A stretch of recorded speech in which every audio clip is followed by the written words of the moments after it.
போட்டித்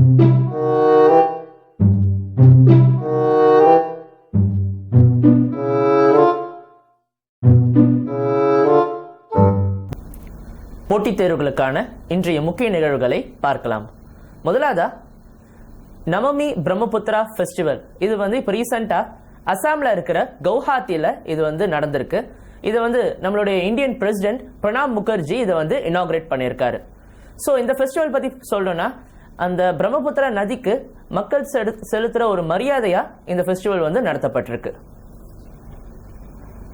அடுத்ததா பீகார்ல அங்க இருக்கிற அந்த ஸ்டேட் கவர்மெண்ட் அவங்க தர அந்த பவர் பில்ல அவங்க தரப்போற அந்த மானியத்தை அந்த பவர் கம்பெனிஸ் தராம ஸ்ட்ரெயிட்டா அவங்க கஸ்டமர்ஸ்க்கே தரப்போறதா அவங்க அறிவிச்சிருக்காங்க.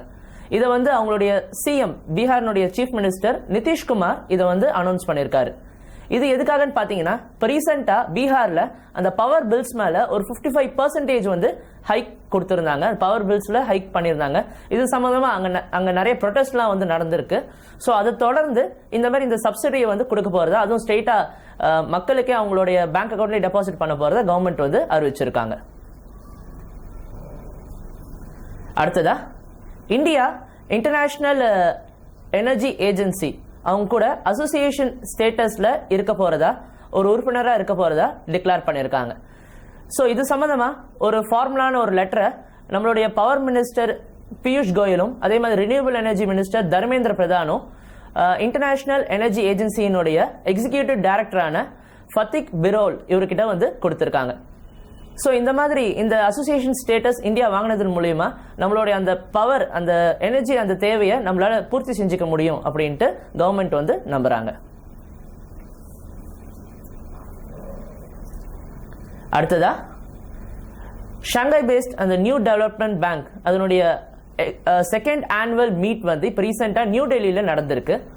ஸோ இந்த நியூ டெவலப்மெண்ட் பேங்க் பத்தி நம்மளுக்கு தெரியும். இது பிரிக்ஸ் நேஷன் அப்படின்னு சொல்லப்படுற, அதாவது Brazil, Russia, India, China and south Africa, இது இந்த எல்லா நாடுகளும் சேர்ந்து ஆரம்பிச்ச ஒரு பேங்க் இது. ஸோ இவங்களுடைய அந்த second annual meet new Delhi நடத்தப்பட்டிருக்கு. இந்த மீட்ல இந்த பிரிக்ஸ் நேஷன் உட்பட அதனுடைய உறுப்பினர்கள் அந்த நாடுகளுக்கு எந்த மாதிரியான எப்படிலாம் ஃபினான்ஸ் பண்ண முடியும், அவங்களோட இன்ஃப்ராஸ்ட்ரக்சர் டெவலப் பண்றதுக்கு அப்படின்றது சம்பந்தமா டிஸ்கஷன் இதுல நடத்தப்பட்டிருக்கு. அடுத்ததா ஏப்ரல் 2 உலகம் முழுக்க வேர்ல்டு ஆட்டிசம் டேவா அனுசரிக்கப்படுது. ஸோ இந்த வருஷத்துக்கான தீம் என்ன சொல்லியிருக்காங்கன்னு பார்த்தீங்கன்னா, towards autonomy and self determination. நன்றி, மீண்டும் நாளை சந்திப்போம்.